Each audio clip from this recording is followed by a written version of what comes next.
Hello po. Magandang araw po sa inyo lahat. And again, nandito na naman tayo sa ating third part of our back-to-back live podcast. And today, this is our third part for today. Before we start, again, don't forget to share, like, and subscribe sa ating YouTube channel. Also, don't forget po to follow us on our social media platform, YouTube, Facebook, Spotify. Sa mga gusto lagi pong makinig ng mga audio ng ating mga ah, previous live streams at saka mga clips, you can go to Spotify po to follow us. Today, pag-usapan po natin on our third leg yung mga wish list po natin for President Bongbong Marcos. Hopefully by this year and by the end of his term, pag-uusapan po natin yan. Today po, dalawa po sa ating mga kaibigan mga vlogger uh, na ating pong na-request to be part of this podcast will be coming up and also sharing their thoughts. Without further ado, isa po siya sa ating mga nakasama noon pong New Year's year-end special. Days before New Year dito sa channel natin. And he was part of it. Please welcome po Mang Mags Malasakit. Yan, magandang gabi po sa inyong lahat muli. Hello. Maraming salamat ulit sa iyong invitation dito sa iyong channel. Anytime. And before we introduce the other guest po, Mamags, give us your background briefly. I'm Magmalasakit, Mariveles Unity Group, Malasakit Channel. Nag-vlog ako kasi gusto kong makatulong sa bansa natin, no? Na may tama yung mga nakikita nating paano. Maliit tayo pero at least may ginagawa ako para sa ikabubuti ng ating bansa, ng ating bayan. Yun lang. All right, thank you po. And then our second guest for today, please welcome po another vlogger. I used to ask for reference and all of those technical issues pagdating po sa podcast here in social media. Please welcome po Densa Vault TV. Oh, hello. Ayan, good Okay. evening po sa lahat ng viewers ni Philcast. Yeah. Zero po, ayan. Naniniwala ako na I have my own due diligence as citizen ng Pilipinas na magbigay ng awareness at siyempre always disseminate information with the truthful facts. So, magandang gabi po at sana mag-enjoy kayo sa discussion. So, without further ado, mag-start na tayo today.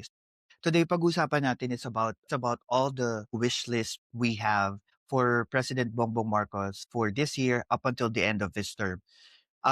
So before anything else, maraming salamat po sa mga nandito. At if ever bago pa lang po kayo, don't forget to share, like, and subscribe sa ating YouTube channel. So because we have a chance to speak with our guest, kung meron po kayo mga specific questions, don't forget, ilagay nyo lang po yan sa comment. And then you can address specific person na nasa taas po if you want for them to answer your questions. Okay? So let's start. First, meron ako mga list dito and I wanted to ask your reaction about it. So mag-start muna tayo. Independent Commission on Infrastructure, ICI. Alam naman natin this was done in line with the flood control project ng ating Pangulo dito sa scandal na kinaharap natin. And we all know as of this moment, isa na lang yung natitira for that commission to have the process si Andy Reyes, which is the former Associate Justice. Why do you think this is part of our wish list? Yeah. Ito yung pinaka-controversial, pinakamalaking usapin ngayon dito sa ating bansa, no? Ang nagdulgar nga nito ay ang ating Pangulo. Doon nga, bumuo yung ating Pangulo ng ICI para maimbestigahan itong flood control project na mga naging source ng pagnanakaw. At alam na rin ng karamihan na ang ICI ay pansamantala na lang. So, gumagawa ngayon ng batas ang Senado at ito nga yung ipapalit, yung Independent People's Commission, yung IPC. I think mabubura na nga yung ICI na yan at ipapalit nga itong IPC na I think na mas may pangil, mas may power para i-contempt itong ating mga mambabatas o ating mga senador na hindi tumutugon sa panawagan nitong ICI 'no. Sana magtagumpay itong ano, itong, at maipasa At tingin mo ba, Ma'am Mags, is there still parang, some group of people na maaaring hindi pumayag maisabatas yung IPC sa Kongreso? I think yung mga hindi papayag diyan yung mga involved sa pagnanakaw. Mhm. Ito yung mga unang-unang mag-o-oppose diyan, yung mga yun na, alam mo na, yung mga yung mga involved diyan sa mga kontraktor. Alam naman ng lahat yan. Buti nga ngayon may presidente tayo na ibinulgar. Yes, nakikita pa rin natin there is still probability na baka hindi ito maipasa or merong contention sa ibang mga tao, especially kapag ka-involved ka. Another thing na nailagay natin dito, wishlist, flood control. Alam natin, we are still, waiting for what the government will do if may mapapakulong ng mga big fish, sila Bonoan, Pangandaman, different USEX, ASEX, congressman, senator. Uh, what do you think about this flood control? Nakamit. Ayan, good evening po ulit Okay. sa lahat. Siguro para sa akin 'no, 'no, tayong mga Pilipino doon sa, ah, pagiging paano ko ba sabihin, sensational nitong, ano na 'to, flood control 'no at, yung expectation nung tao masyadong, alam mo yung masyadong tumaas. Sabagay hindi ko rin naman sila masisisi kasi nga may binigay na timeline ang, presidente natin. Hindi naman natin kailangang ipagkaila yun, eh. Sinabi naman talaga ng presidente. Yes, I think yun ang nagiging problema natin kasi nag-overpromise ang pangulo and alam natin bumababa na rin yung, trust rating niya. Parang there's already that kind of pressure towards people na talagang dapat magbigay siya ng resulta talaga as soon as possible. Ngayon parang, sabi nila na-ospital daw si Ombudsman Boying Remulla and then napanood ko sa DZMM na naandun siya at, fake news lang. Talagang ano, I think para sa akin na lumalaki na yung negative na komento ng taong bayan sa pangulo dahil dito sa flood control. Then probably we go back dun naman sa laban sa 2028 ano, with the Duterte side. Mang Mags, what do you think about, or wish list na about naman sa laban ng mga Marcoses to the Duterte for the next election? Do you think they need to increase their momentum or they need to wait for the ICC warrants for Bato or Bongo or magsimula yung impeachment ni VP this February before they increase their momentum? Wala pa. Malaki pa rin ang laban ni Sara sa 2028. So kailangan talaga to increase their momentum, impeach na yan. Total may mga valid reason naman. May mga valid na ebidensya naman. So impeach na yan. Bukod sa ma-increase yung kanilang momentum, mabibigyan pa ng katarungan yung taong bayan sa mga nakawang nangyari. Na di umano, doon sa confidential fund na ninakaw ni. Mamags, what do you think about ICC warrant? Paano kung lumabas na yung ICC warrant and there's a warrant for Bato and Bongo? Tingin mo makaka-apekto? Oo, makapekto yan. Makapekto yan. Kasi dito, mapapatunayan na may pagkakasala talaga itong din dalawang to. Talaga to ni Duterte. Ano yan, makakatulong yun. So sana rin mangyari na. Marami na naghihintay niyan. Yeah, I think eto na naman papasok na naman tayo sa isang makulay na yugto ng presidency ni Bongbong Marcos. I think magiging question na naman dito papaano na naman nila aayusin yung, optics at saka messaging. Eto yung nagiging problema sa pangulo at saka sa team niya, eh. Hindi sila Mm. marunong mag-adjust ng kanilang messaging.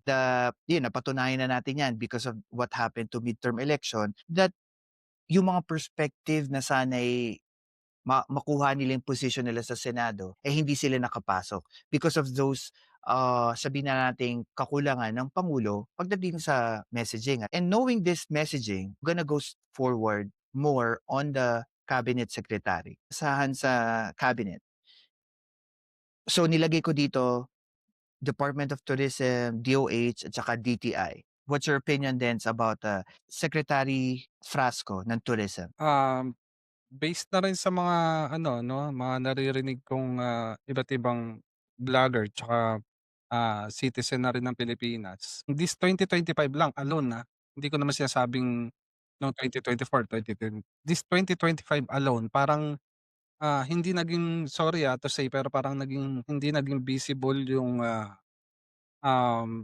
Department of Tourism, yung mga turista or maengganyo nila Outs. lalo yung mga turista na pumasok dito sa bansa natin. So yun yung naging problema, naging sorry sorry sa term pero parang naging lame. Hindi ko naman sinasabing lame lang yung, departamento. Actually, isa sa mga naging issue sa kanya lately, meron siyang mga, ah, ni-launch na program sa tourism. Ang problema, instead of taking pictures ng mga natural resources natin sa Pilipinas, ang nilagay niya mukha niya. So Porke porke ba maganda Kaso walang ano, alam mo yung walang commercialism na nangyari. Mukha yun mo nga, lang yung eh. yeah. kinomercial mo, yung Yun nga in-advertise yung mo. napanood ko kanina, eh.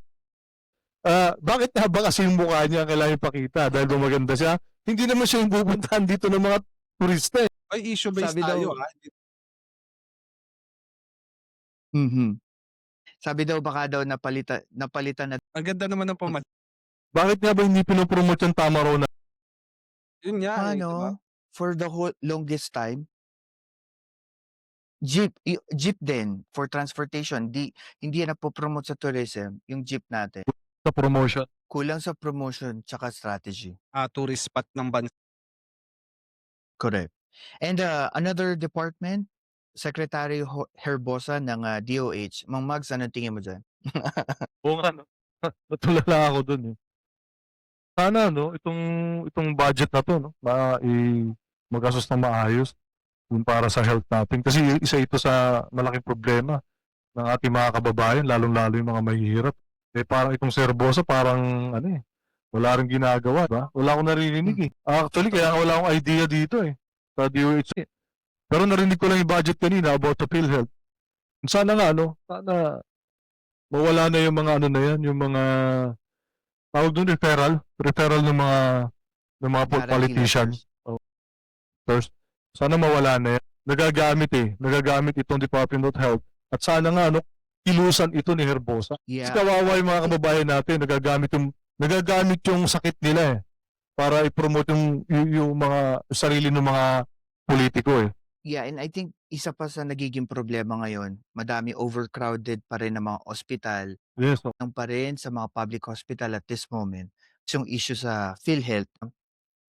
Binato kay Secretary Brosa and alam mo yun din yung problema sa panahon natin 'pag hindi nagva-viral at hindi na pag uusapan hindi siya talaga ano, eh, 'no, effective. Hindi nalalaman ng and, I think yan ang, yeah, I think yan ang I think under niya ang PhilHealth, 'di ba? Sa yan. Department of Kaya nga yun yung isa, yung isa sa controversy na Health. Okay, then controversial ano nito lang Christmas season. DTI Secretary Roque, that infamous ₱500 Noche Buena list. oo, tingin ko pagdating diyan is wrong move yung naging, desisyon ng DTI na ilabas siyang ano ba 'yan, slogan? Parang naging negative ano siya, nagkaroon ng negative effect 'no or negative reaction siyempre sa mga netizens. Tama nga naman yung paano natin mapagkakasya yung 500 tapos ang, pinupunto mo is Noche Buena. Pero tama din naman yung iba, sabi nga nila, to be practical, ₱500 kapag dating sa mga laylayan ng, ayoko sabihing laylayan, siguro sa mga, paano ba, less fortunate na kumbaga hindi man sobra pero sakto. Yeah, and I think, also meron din silang pinatong na parang, additional, parang fee or additional tax or something about sa mga online resellers. So parang, nahihirapan din. Mm. Hindi hindi ko alam kung papaano nila pinlano 'to before, pero 'di ba naalala mo nung lumabas 'tong listahan ng 500 Noche Buena list, instead of them focusing on what they trying to say dito sa Noche Buena list, nag-focus sila to defend. Kaya mas naging worse pa. Yung isa pang natatawa ako kasi nung pinanood ko 'tong interview ni Secretary Roque, pumunta siya sa grocery store. Tapos sabi niya, "Oh, nakita niyo ba kaya natin bumili ng Noche Buena list ng ganitong ganitong amount for 500. Kaya totoo 'to, parang sinasabi ko, sinusunog mo ba yung sarili mo? Parang Parang ganito nga lang yan, Phil, kasi Bakit ba 'pag Rocky masakit sa ulo? oo nga, 'di ba? Parang ganito nga yan, eh, imbes na, aminin mo yung mistake mo, jinustify. Ah, pamaskong handog pero may mga pangalan nila yung karton. Pati yung galing DSWD, pulitiko yung namimigay. O 'di ba? Sarili nating pera ng mga pulitiko para i-promote yung mga sarili nila. Yun yung masakit. totoo. Oh, Oo, meron pa ring gano'n yun dahil nga ano na tayo sa social media, kung minsan hindi yun nai-stretch out, eh. And I guess, siguro meron lang talagang malaking malaking bagay na puwedeng mangyari para magbago yung kultura natin pagdating dito sa mga Politiko. epalitiko, tama ba? At saka mga trapo, 'di ba? Let's go further. Legacy project ni Pangulong Bongbong Marcos. Personal pet project ni PBBM, sabi dito tapusin tapusin yung mga nasimula na even from the time of Pinoy Duterte, especially yung mga projects na nasimulan na pet projects ng, dating pangulo and yung sinimulan niya ngayon. I think isa dito na naging issue yung subway system. 2022 or 2023 yung pondo na naging issue. Mindanao Railway System, pinangako yan ni PBBM before, I remember. Cancer centers, tapusin niya yan. And I don't know if may may chance pero I hope within 2 years cancer center. Esplanade, sana i-push niya yan, maging viral. At mag-focus din siya ng mga proyekto na tumatak doon sa mga sabihin na natin sa pangkalahatang taong bayan. What do you think about that? Meron isa yung pinakamaingay, yung Bukana Bridge. Oo, yung Bukana Bridge, yung sa Davao, ni BBM, which is wala namang sinasabi si BBM na project niya, Mhm. na inaangkin niya. Ang umaangkin yung kabila, yung mga DDS. No? The real thing is, oo, in-offer yan pero, nung, ang gusto ng China, ah, yung pera nila intact sa kanila. Kumbaga, para makatulong sa ekonomiya pa rin ng China. So, hindi sila magbibitaw. Pero ang gusto kasi ni Duterte, di umano ayon sa research ko lang ang gusto kasi ni Duterte, hawakan nila ni Villar yung budget. oh, Hindi naman pumapayag ang China sa ganyan. So hanggang sa 2018 yung nagsimula yung transaction yan eh. Paabot ng 2022. Doon lang nagkaroon ng approve na pag-approve na budget ng China. Pero yung design sa Pilipinas, provision sa Pilipinas. Yun yung sa atin. Pero yung pera, hawak nila yung, alam mo mas maganda sana yun. Matibay yung proyekto kung China rin ang hawak ng budget. Kapag kasi sila ang humawak dyan, panigurado yan. Kagaya ng Cagayan Bridge. Na ito naman talaga ang tumatak na proyekto ni Duterte. Di ba yung bumagsak? Di ba? Oo. Di ba sayang ang pera? Babayaran natin Ano, yun. curious lang ako, major donor ba ng mga Duterte is Villar? Kasi lumabas yan sa isang interview ni Ombudsman Remulla na parang nakita nila na isa sa mga major donor ng mga Duterte is next in line agriculture. Maisabatas na. Mga bills pala na maisabatas. National Land Use Act. Yung pagbibili ng mga farmlands and transforming it to private commercial lands. Rice tarification law na sana marebisahan dahil nung sinign ito nila then former ah, Senator Villar, nagkaroon tayo ng massive importation of cheaper rice from other countries, especially Vietnam. Nagkaroon ng um, paghina ng benta ng local farmer rice dito sa Pilipinas. Hence, what do you think about that? agriculture, I don't go with expanded rice import during shortage, kasi kung tutuusin kaya naman natin, eh. Kung walang korapsyon, kaya naman natin gawin 'yon. Ano ba yung pinaka main ano niyan, sabihin natin yung para magawa yan. Siyempre una lang korapsyon, especially i-abolish or tanggalin o hindi man tanggalin, bawasan yung mga tinatawag na middleman. 'di ba? Kasi 'yan yung number one na nagpapahirap sa mga ano natin, mga farmers natin, 'di ba? Para magkaroon tayo ng stable supply 'no, eh, suportahan 'no, wala naman tayong ibang choice kundi mag-subsidize, subsidize yung mga, farmers natin and then i-abolish or tanggalin or, i-oppress 'no, itong mga middleman na bumibili ng ano, dapat ang karaniwang bumibili talaga ng mga stocks ng mga farmers, eh, yung ating mga ano, ating gobyerno. Sila dapat yung main player diyan, 'di ba? Para maiwasan nga, eh, na mahalaga yung price monitoring kasi, 'di ba? Kasi mamaya dito sa Luzon ganito yung presyo, pagdating sa probinsya tinataasan, 'di ba? So, dapat gano'n.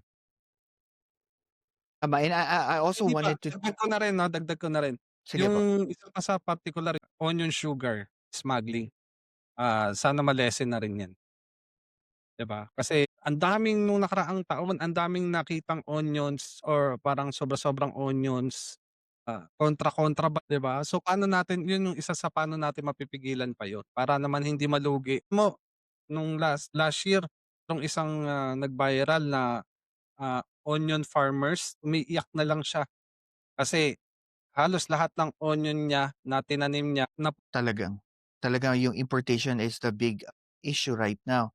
yeah, Yes, Mang Mags, may gusto ko Dagdagan ko lang kasi 'di ba, alam naman nating lahat nung una tayo yung importer ng ano, ng bigas 'no. Hanggang sa dumating yung time na yung administration ni ano, ni Cory Aquino, nawala yung full support ng government sa ating mga magsasaka. hmm, At kaya ang nangyari itong mga lupa, correct. Yes, totoo. kaso malabo na yan, eh. Mabawasan yung importation natin kasi kung hindi naman tayo mag-import, mahirapan din tayo. Alam niyo ba kung bakit ginawa ni Villarreal ang batas na yan? Hmm, Para mapagtakpan yung ginagawa nilang ano, yung subdivision yung mga bukid. Yun yan. yes, Ah, and, I think gusto ko rin idagdag sa usapan natin. I wanted to improve yung farm to market road yun ng isa pa yan, gobyerno correct. para mas madali. Second, I think less red tape. Kung maaari Hmm, tanggalin na 'yan, 'di ba, sa may gobyerno na and also ano, I think dapat mas i-push natin even in social media natin locally. Like, 'di ba tayong Starbucks, kapagka pumunta ka sa Starbucks, even yung mga coffee bean nila, talagang todo pino-promote nila yung coffee bean galing Guatemala, galing Mexico, kaya ta's nga, eh. nakikita mo yung 'di ba, yung mga farmers, they're doing it. Lagi tayong nagkukulang sa ano, advertisement, sa marketing. Kaya nga, eh. Hindi napapakita na mas marami pa rin talagang magagandang produkto na nagagawa locally. Pero hindi natin nalalaman unless pumunta ka or isa 'yun sa mga napapansin ko dito. Eh, another thing na naisulat ko dito is yung sabihin na nating isa sa nagpanalo kay, Pangulong Duterte that time. What do you think, Sensible, about, peace and order? pagdating naman diyan sa peace and order sa panahon ni, PBBM, compare sa ano, kung ikukumpara ko sa panahon ng Duterte, eh, masasabi ko na mas safer naman 'tong, peace and order kay PBBM. Bakit ko nasabi? Kasi lessen na yung mga namamatay. Although sabihin na natin na, maraming namatay kasi nung, panahon ng, so what is ano yun, what is the statistics is, more or less 30,000 yung ano, mga casualties. War on drugs, at least ngayon mas hindi na siya masyadong, brutal or grudge, 'di ba, yung tawag dun.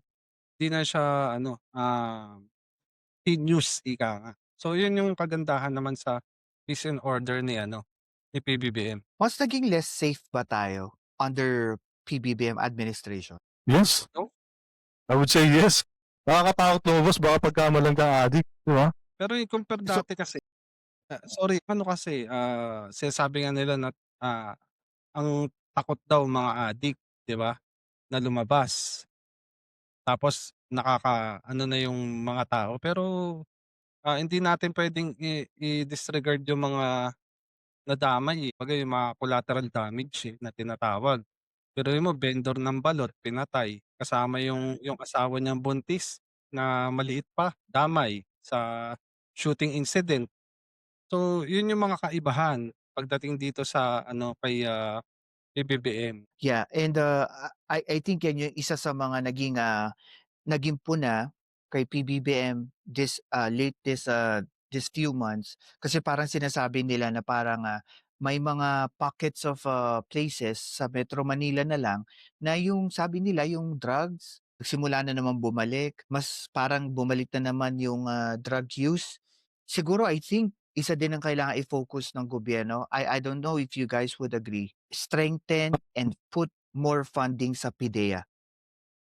Mali yung ano, mali yung term na bumalik.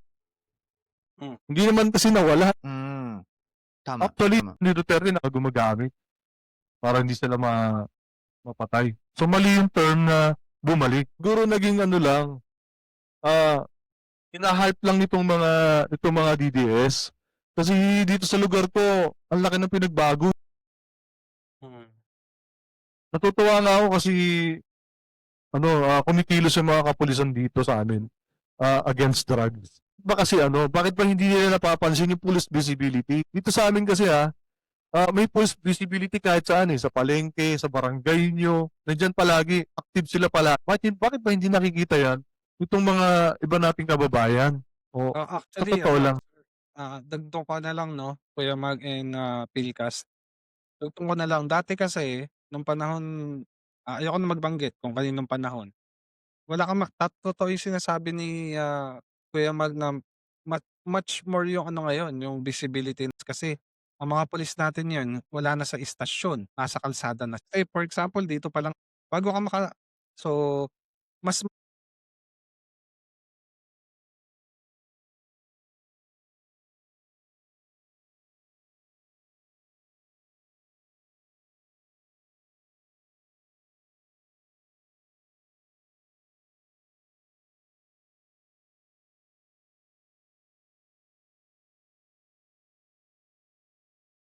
Yes, I think that's a lot more deterrent, ika nga.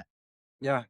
Masasamang loob kapag nakikita nila visibility ng mga police. Going from peace and order, let's go further, dive deeper to election. Mads, what do you think about geography? Yung kasi pinag-usapan namin to kanina yeah, with Kainaro. Solid North at saka Solid South and then yung de facto solid power ng Visayas na nagpropel sa unit team before. Do you think there is a change of focus sa presidente for the 2028 election or would you want to advise them about this situation? Sa akin solid north. Sa observation ko lang kasi tayo vlogger tayo So expose tayo sa mga posts, sa mga ganyang sa tingin ko naman yung solid north, solid pa din Hmm. And yung sa Visayas naman, sa mga Duterte, marami din naman nagsasabi na hindi lahat sila maka-Duterte. And sa ngayon, parang malaki na yung nababawas sa kanila dyan. Solid South? May Solid South pa? Parang wala naman akong alam na Solid South. Well, parang kasi nung huling exit poll, and I wanted to share to you guys, nung huling exit poll, lumalabas na doon sa midterm election, almost all or majority ng mga voters sa Mindanao voted full slate, Duterte, senatoriables. Wala silang binoto ng mga dilawat. Nakalimutan ni Duterte. Campaign From the manager. Duterte side? Or, okay. Or, I think si Toby Tiangco, campaign director. Dadagdag ko na lang din diyan, sususugan ko yung ano ni, Kuya Mag. Mhm. Pagdating naman diyan, siguro nung mga panahon na yon hindi pa masyadong expose yung ano nila, tinatawag na mga controversial ano, 'di ba, issue. Hindi pa masyadong na ano 'yan, na paratman, 'di ba, dahil Yeah. And another thing is, totoo na walang forever. Bakit? correct, correct. Kita mo yung mga pink. Saan ngayon nakapanig? Di ba kay BBM? Kay BBM nakapanig ang pink Ang problema lang talaga ni BBM, wala pa siyang panglaban. Wala talaga magiging problema. Nakaano ka Sorry. So sa ngayon talagang Talagang wala pa talagang, bet yung, admin for presidency. What do you guys think the best way moving forward for the president with regards to combating misinformation and disinformation? What do you think about that then? Oo, Kagaya natin mga vlogger, 'di ba, lesson 'yan. So, kailangan ng mga, vlogger talaga na malaking tulong kasi tayo, eh, pagdating sa social media. Malaking tulong tayo sa pag-disseminate ng totoong impormasyon. So, kahit ano pang gawing fake news ng ibang, vlogger kung ito naman ay nasasalag natin, eh, ano 'yan, kumbaga matatalo 'yan. Pangalawa, ang kailangang i-improve din yung, ng, pangulo, eh, yung kanilang PR. Sorry to say, kailangan nila ng more, kailangan nilang paglawakin yung or linangin pa yung tinatawag nilang optics. Yun correct. siguro para isa yun sa factor para malabanan 'tong mga fake news na. And, I think Mamags, what do you feel about vote buying? So, I think hindi gagawin 'to ng mga ano, eh, ng mga mayors, eh. Dapat dito individuals lang to educate people about vote buying. Kasi nila alam 'yan, eh. Akala nila 'pag tumanggap sila ng pera, okey lang 'yun, wala namang problema do'n. Pero hindi nila alam napakalaki ng epekto nitong vote buying sa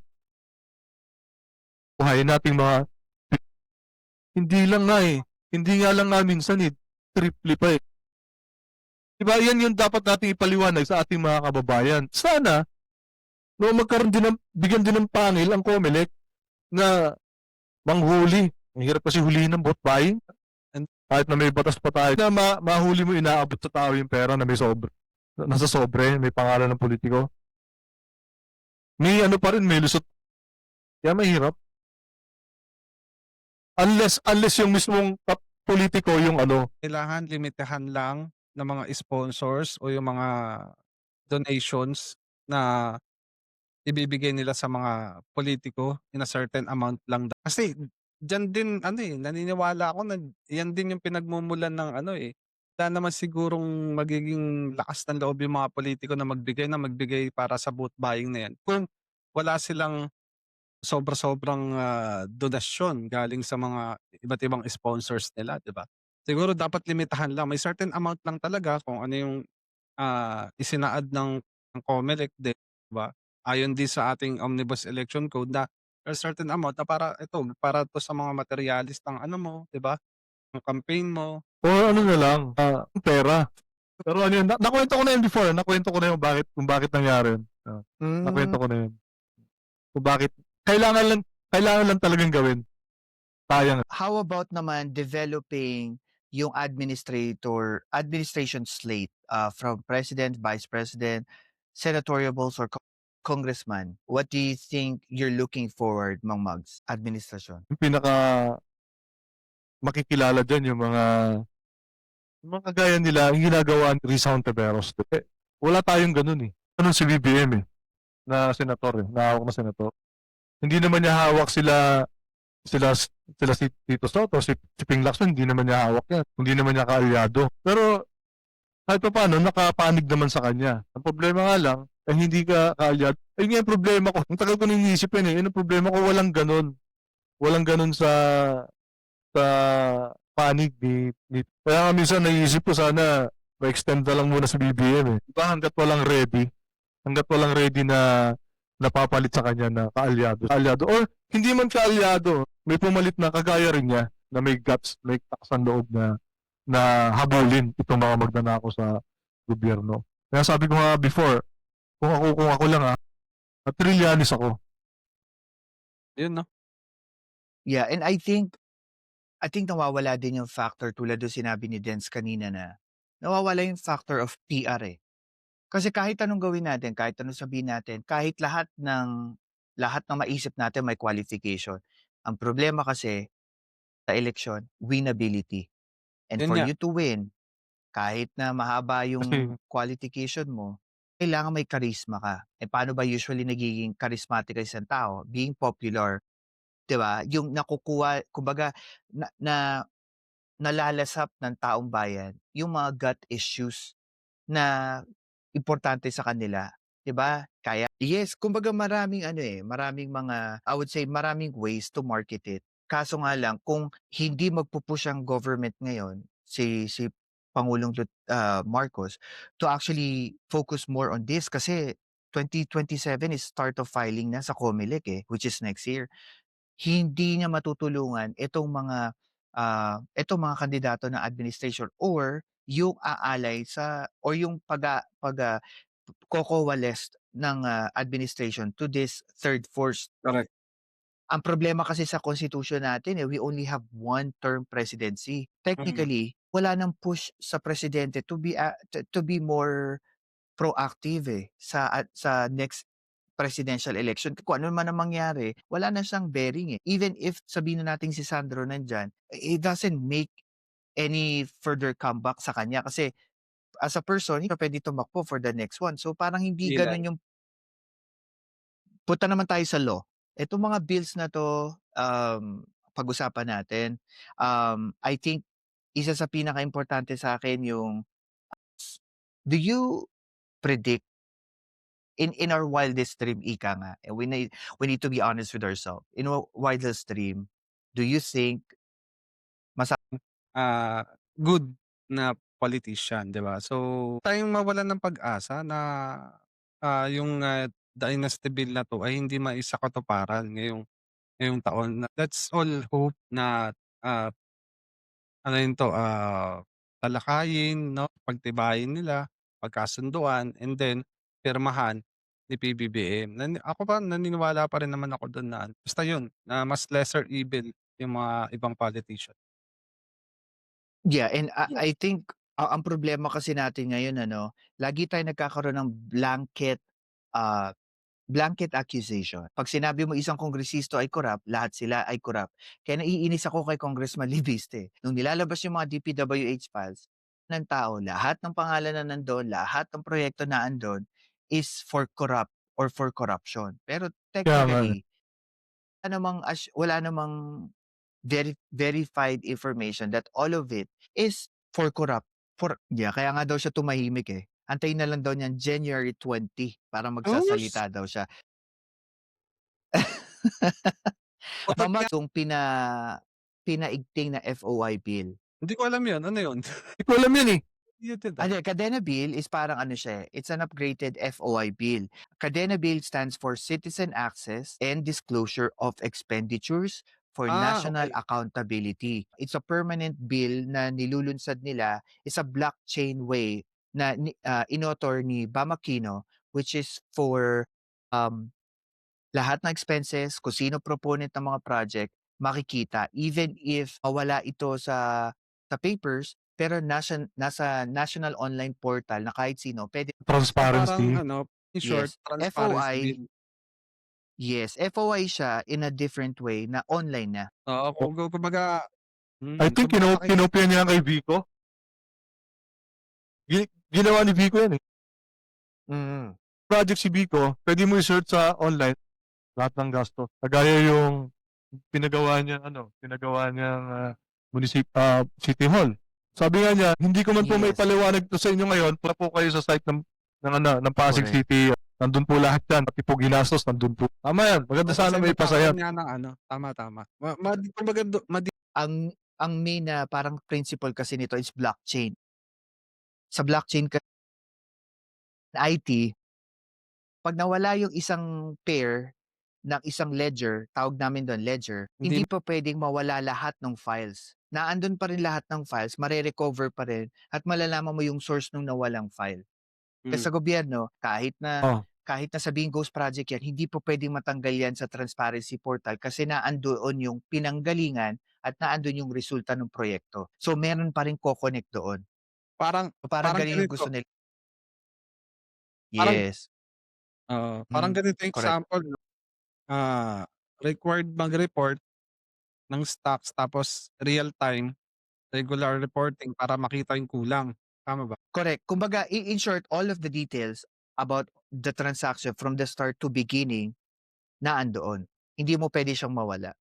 Reformed party list bill. Dance, what do you think?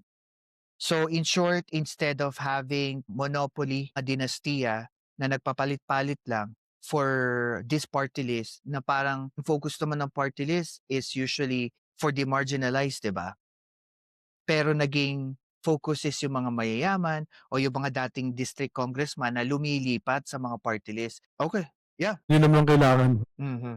Ang problema lang malaking problema lang talaga kasi diyan, ginagamit na yung party list para additional seat para sa kanila. Actually, ano yan eh, nung I was researching about this issue, may tanong kasi, bakit daw ba nagkaroon ng party list from the very start? Bakit? When daw 1987 Constitution was created, pala literally speaking, yung mga nag-create ng 1987 Constitution, marginalized lang ang or ang focus ng party list is marginalized. Ang sabi dito is that on debate pala, kasi ang pinagdidebatihan nila nung pinasok nila yung party list, and this is open for debate, is that party list daw is partly for marginalized and partly for proportional. And parang sige, hindi from liberal. Pero doon sa race na yon bilang senador, si Ma'am Mags, PDP. Pero nanalo si Densabol. Kung gagamitin yung proportionality, meron ding grupo ng tao hindi nanalo na si Mang Mags. Saan ano mangyayari doon sa representation? Kasi ang party list is about representation, 'di ba? Gamitin mo yung proportional, ano mangyayari doon sa sa hindi nanalong kandidato or grupo ng tao? Parang gano'n yung naging contention ng 1987 Constitution. Kaya yung mga legal scholars sinasabi nila, party list is not just for marginalized. It should also be for proportional. Hmm. Oo, parang hindi siya nagkaroon ng ano, definite information. Kung titignan mo, naabuso yung party list. Abuso. Kung marginalized, ang daming marginalized. Sektor ng manggagawa, sektor ng mga IP, sektor ng mga doktor, mga nurses, ang dami. Pero hindi naman lahat nabibigyan ng, 'di ba, nabibigyan ng pagkakataon. Yun ang naging issue. lang. Correct. What do you think about Mamags, about anti-EPAL law sa mga mambabatas? Do you think we need to strengthen it or Yes, so revise it? ang strengthen niya, yung ginagamit nila para pangalandakan yung pagmumukha nila pero ng taong bayan. Hindi, tama yan. Oo, tama lang. Wala na yung mga ano na yun. Ang galing ng mga epal-epal. Yung biro board lang ng basketball, lagyan pa ng pangalan ng kapitan. Lalagyan ng pangalan ng congressman, ng governor. Tama ba yun? Bakit pera ba nila? Pero Yung ng taong bayan. patwalk may pangalan. Patwalk may pangalan. Karalapan. Dapat talaga yan, ano yan, palakasin, pagtibayin yung batas na yan. Hanggat maaari nga, may kulong Mhm. ginagamit mo yung pera ng taong bayan para pasikatin mo yung sarili mo. Tama yun. Isa yun dapat. Ang kahihiyan eh. Yun lang naman yung reaction. Correct. And I think importante din nating malaman na lahat ng ginagastos ng kahit sinong public official, pera po natin. So wala tayong Correct. utang na loob kahit isa. Wala. Correct. Yan ang dapat malaman ng taong bayan. Yan. Hindi porke nanggaling yung pera sa kongresista o sa senador, ibig sabihin po ng pera nila yun, hindi po. Kahit minsan, pagka na-elect sila, up until bumaba sila, pera mo. Correct. Even nga yung ano, 'di ba, yung indirect influence ng mga mambabatas. 'Di ba yung kapag merong kontrata, yung mga loan na pinapasa nila, ang katotohanan doon, they will never have the right to do that kung hindi mo sila binoto. Kaya babalik pa rin sa iyan bilang taxpayer na ikaw ang rason kung bakit sila naandun. Kasi kung minsan nami-mislead yung mga tao na, oh, binigyan ako ng pera ni congressman, senatora, may utang na loob ako sa kanila. Wala po kayo utang na loob kahit isa. Isa lang. Sila ang may utang na loob sa inyo kasi kailangan nyo sila iboto. Hindi, kasi sila ng Pilipino. Correct. Pagdating naman diyan, tama naman na tayo Tauhan yung natin. nagbabayad sa kanila. 'Di ba? Tayo yung nagbabayad sa kanila. Pero oo. Correct. Computers, ang problema yung mga tao, karamihan, pinapanood yung mga prank. Yung mga walang kakwenta-kwentang kaya hindi pa rin sila na-educate by yung sa sarili nila. Hindi pa rin sila natututo kahit na may mga kompleto sila sa gadget. Kasi nga, mas gusto nila panoorin yung mga walang kwentang bagay. Doon sana pumasok, no, yung isang samahan, isang individual na samahan, or kung may matinong gobyerno, bumuo tayo ng grupo na para ma-educate natin yung mga tao, di online, personal. Yun sana yung plano ng MUG, kaso walang sumusuport sa akin eh. Wala. Kasi kailangan natin ng financial jet. Oo, tama. Yun talaga yung problema. Yeah, and Kasi I think also, Sige, sorry.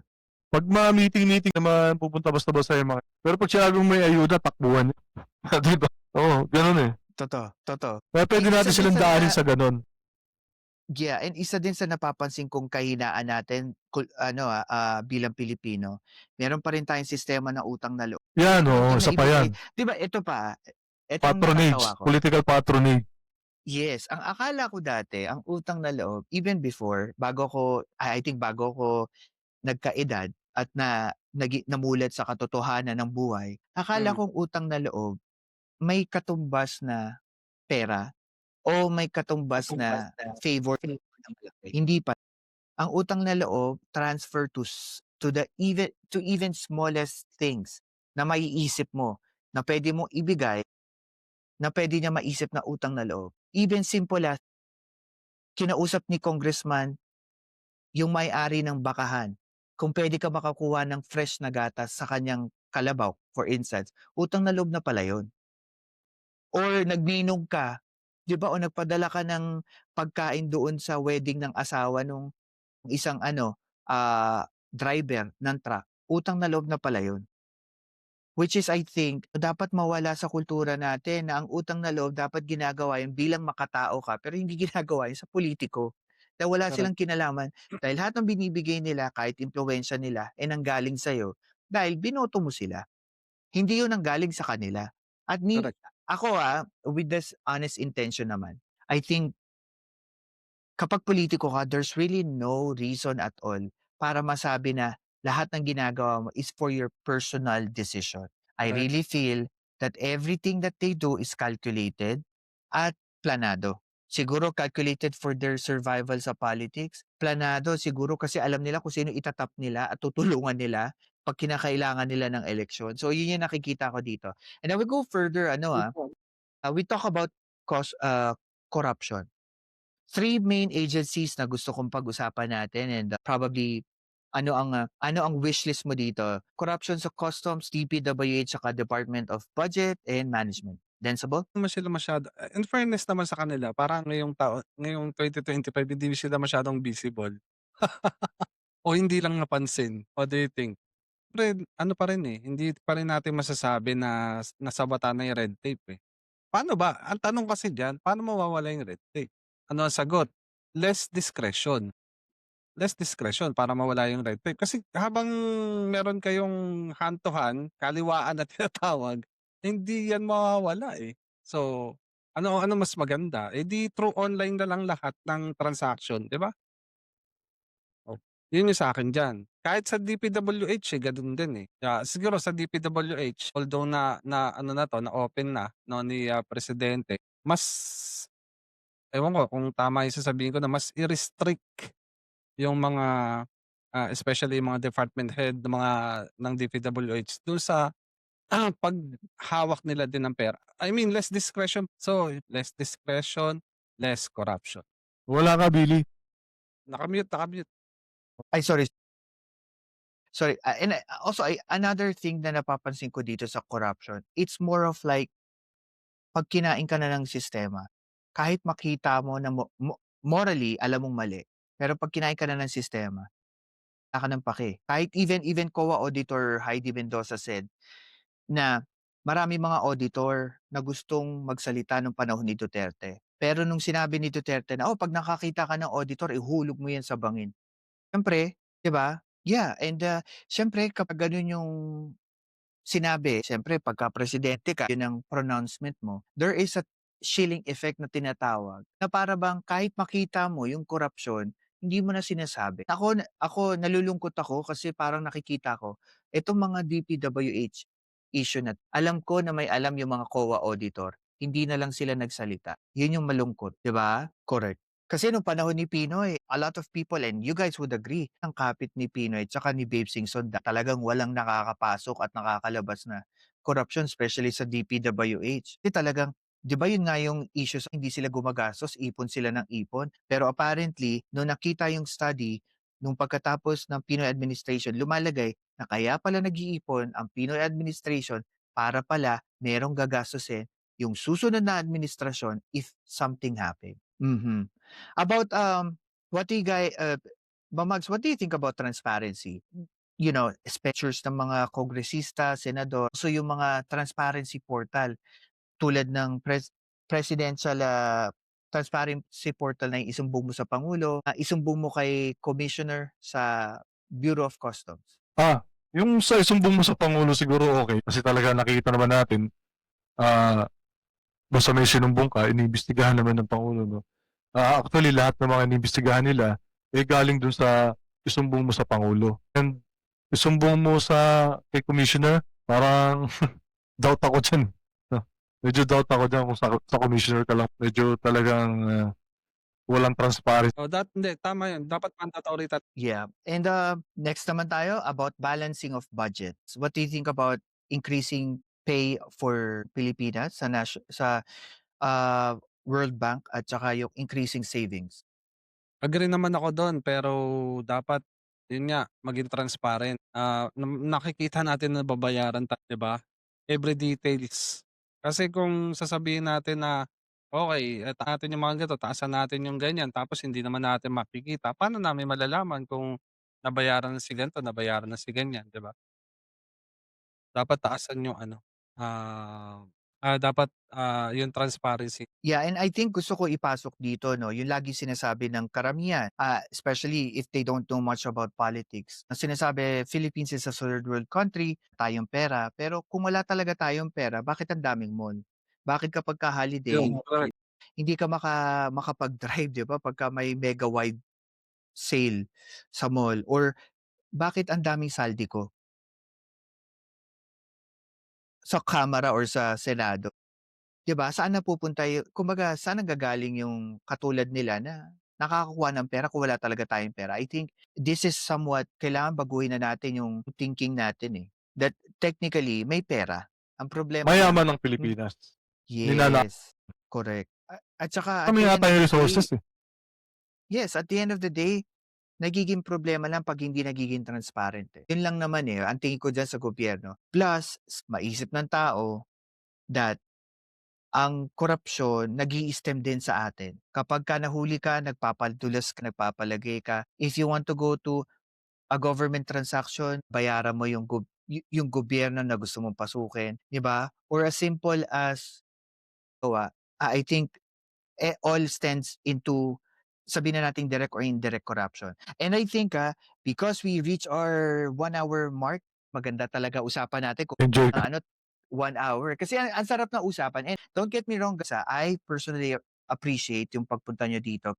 Ako lagi ko tinuturing 'tong podcast natin more on like me learning from you guys, especially from a different perspective. While we are on the last part ng ating, kuwentuhan, so I practice na for our last segment, I'll gonna give you like a question and, that would be like your last statement dito sa podcast natin. Start na Mang Mags. I think my question to you is, 2 years or less than 2 years, if I'm not mistaken, Pangulong Bongbong Marcos, 2 years what mahigit would pa. be oh yeah, and what would be, do you think, main priority ng Pangulo pagdating sa 2028 election? Sana ano 'no, yun nga yung sinasabi natin kanina 'no. Sana mag-develop siya ng isang kaalyado na puwedeng ilaban, na susunod sa yapak niya. Kung wala naman, puwede naman niyang pagpilian. Andiyan naman puwede namang suportahan natin sila Trillanes, si Cristian Tagas, o sino man, si Leni, 'di ba? May mga ano naman yung mga yan, may mga good heart naman yan para sa mga Pilipino, naniniwala ako dun. Nakita ko naman yun. Masakit lang talaga yung iba hindi nakikita yun 'no, na mga ginagawang tama nitong ating mga senador na ito, gumagawa ng mabuti para sa bayan. Yun sana fokusan ni PBBM. May magpatuloy dun sa kanyang sinimulan 'no, paghabol sa mga magnanakaw dito sa ating bansa. Sana 'no, para naman mabago, para tuloy-tuloy yung pagbabago at para sa darating yung panahon na konti na lang yung mahihirapan na mga kababayan natin Pilipino. Nakakaawa talaga yung mga kababayan natin. Kung makikita niyo yung sa mga laylayan natin dito, na akala ng iba ay weakness. 'Di ba? Hindi nila alam na habang sinasabihan nila ng weak ang ating presidente, namamalayan na lang nila na ganito pala katapang itong presidente na 'to, na sana yung susunod na presidente ay maging kagaya niya at ano yun na mapokusan ng ating Pangulo sa darating na 2028 election. Yun lang naman. Maraming salamat. Tama. And also, since I think I wanted to ask you more on ano naman yung pwedeng gawin ni President Bongbong Marcos with regards to election on how he can promote more yung mga proyekto, mga nalalabing legacy project na pwede niyang gawin at before the end of his term. Ayan, hindi, as a president may sarili kang trabaho, hindi lang magtimon ng mga gabinete. So dapat ituloy-tuloy niya lang yung, mga, priority project kagaya nga nung sa subway.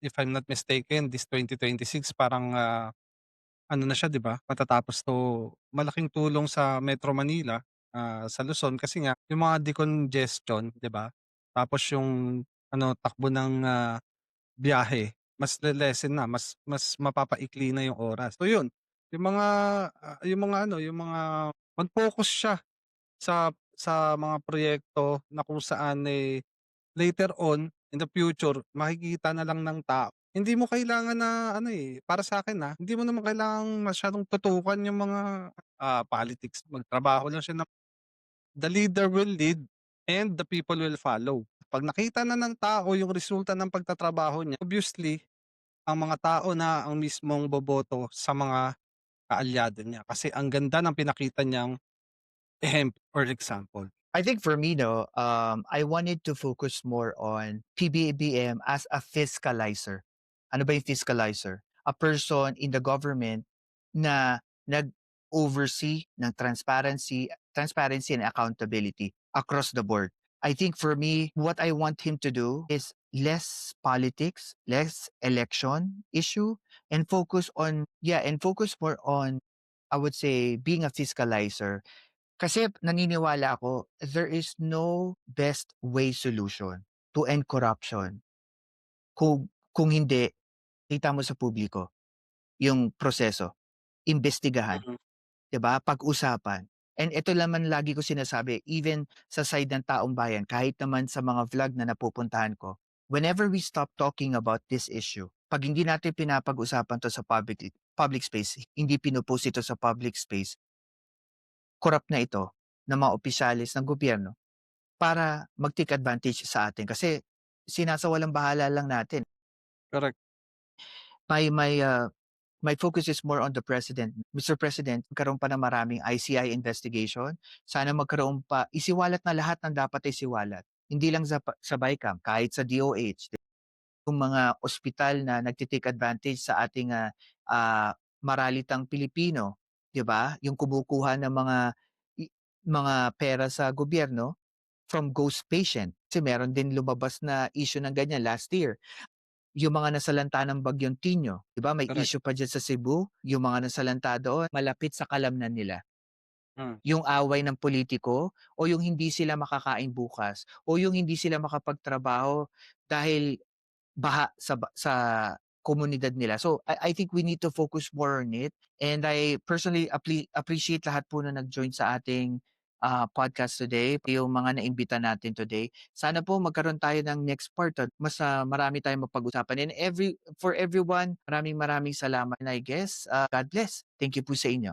Thank you po. ay thank you din Philcast,